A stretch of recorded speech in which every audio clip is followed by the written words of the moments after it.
Greetings, welcome to Facts About Everything. I'm your host, James Egan. There's a lot of debate about who was the greatest Batman. Some say it was Michael Keaton, others say it was Christian Bale, others say it was Michael Keaton again. But there is no question who the first person to portray Batman was, and that was whoever this guy is. But after him, there was another guy. But after him, there was Adam West. Although to younger audiences he is known as Mayor West in Family Guy. My name isn't Adam Wee. Or is it? Who am I? To older audiences, he was the first Batman we ever saw. Adam West got the role of Batman after the studio saw him playing a secret agent in a Nestle's Quick commercial. Some people will do anything to get rich quick. Toodaloo. Adam West has a Batman logo carved into one of his teeth. Adam West was 6'2". He was the only actor to play Batman that was the same height as the character. Burt Ward played Robin. Both Adam West and Burt Ward reprised their roles as Batman and Robin in an episode of The Simpsons. We seem to have fallen prey to that painted Pagliacci of perfidy. You mean clown face? None other.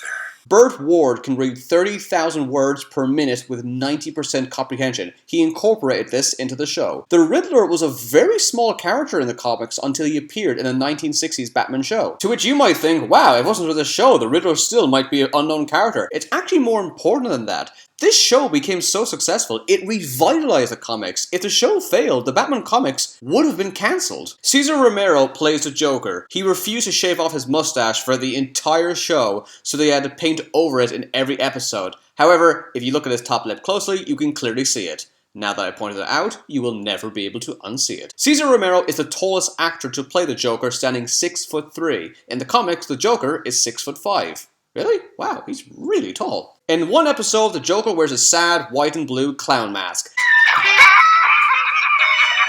The Joker wears the same mask in the beginning of the film, The Dark Knight. When Cesar Romero saw an artist's drawing of the Joker, he erupted into maniacal laughter because he thought it looked ridiculous. The producers loved the sound of his laugh and decided that it should be incorporated into the Joker. Funnier still, Cesar Romero did the Joker's laugh so many times during the show, it altered his voice and became his real laugh.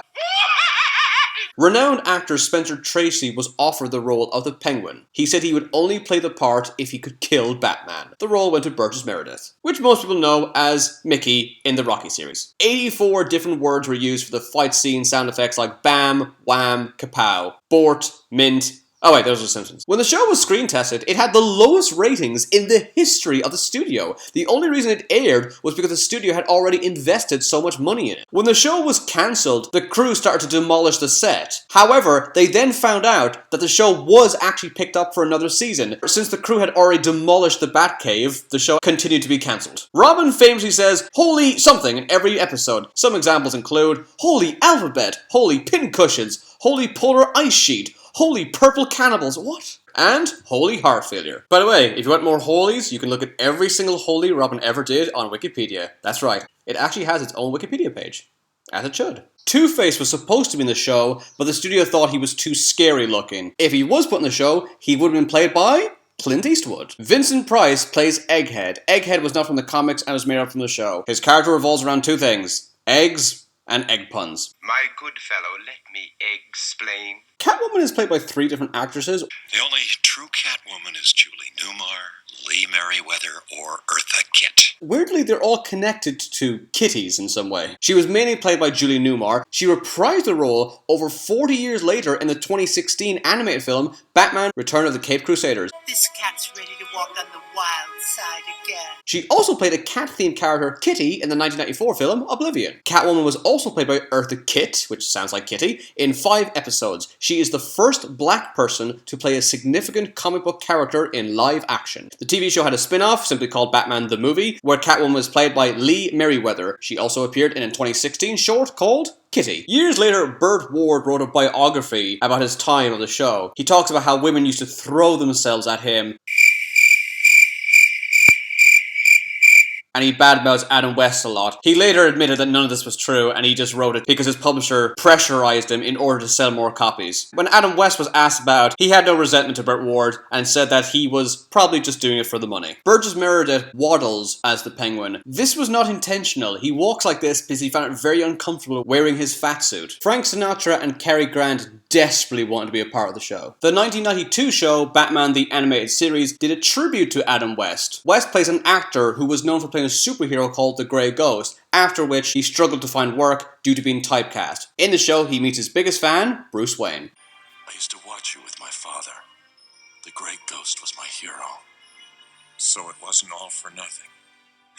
Eli Wallach plays Mr. Freeze. Eli Wallach is best known as playing Tuco, or the Ugly of The Good, the Bad, and the Ugly. He was also played by Otto Preminger. Otto only took the part because his grandchildren locked him out of the house until he agreed to be cast in the role. Mr. Freeze was called Mr. Zero in the comics. It was this show that first called him Mr. Freeze. And finally, the show had a crossover with the Green Hornet. In the script, Robin was supposed to defeat Hornet's sidekick, Kato, in a fight. Burt Ward was looking forward to the scene because he was very proud of his martial arts. However, there was one problem with this. Kato was played by a 25-year-old actor called Lee Jun-fan.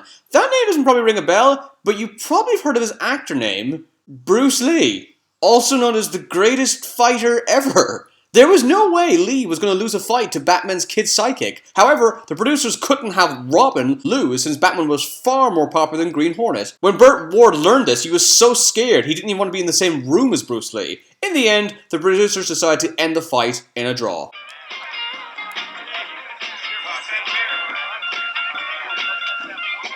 Special thanks to these fine people for all their help. Be sure to subscribe to Facts About Everything. Follow me on Twitter for updates on upcoming videos. Check out my Facebook page to let me know what subjects you want me to talk about in the future. Thanks for watching. See you again.